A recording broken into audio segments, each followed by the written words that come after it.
Chouilletu est un jeu de Xavier Violo illustré par Sepio et édité par Spaceco. C'est un jeu de cache-cache asymétrique, ce qui veut dire que chaque camp va jouer de manière différente. Le jeu Chouilletu a plu à l'ensemble du jury, essentiellement car c'est un jeu asymétrique. En effet, une équipe de lapins se cache d'une seconde équipe de jardiniers, le but étant de manger les choux sans être vu. Les échanges de déduction au sein de l'équipe sont très riches, anticiper les choix de l'adversaire, mettre au point sa stratégie. Le petit plus du jeu est incontestablement le matériel du jeu qui est très réussi et qui est intégré dans la boîte pour une mise en place en moins de 10 secondes. D'un côté, les jardiniers qui doivent retrouver les 2 lapins, ici présents, 1, 2, et de l'autre côté, ces 2 lapins qui doivent manger 9 choux dans le jardin des jardiniers.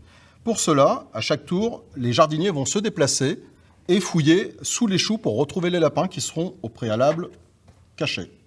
S'ils découvrent un lapin sous un chou, hop, le lapin est écarté de la boîte et il restera un lapin à trouver pour que les jardiniers puissent l'emporter. Une fois que les jardiniers ont agi, ils vont se coucher. Ils mettent leurs lunettes comme ça, ils vont faire dodo.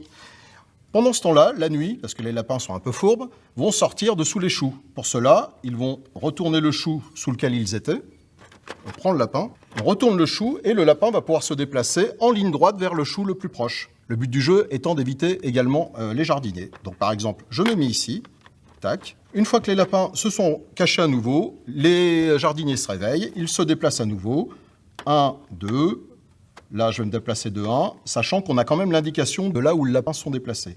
Et je vais fouiller, ainsi de suite, de manière à retrouver le dernier lapin. Le but du jeu pour les lapins, c'est de manger 9 choux, d'avoir 9 tuiles comme celle-ci. Niveau organisation, il est également possible de jouer simplement à 1 contre 1, et dans ce cas-là, chaque joueur doit prendre en compte ces 2 personnages, de lapin ou de jardinier, pour essayer de déjouer les plans de l'adversaire. On vous souhaite de très bonnes parties.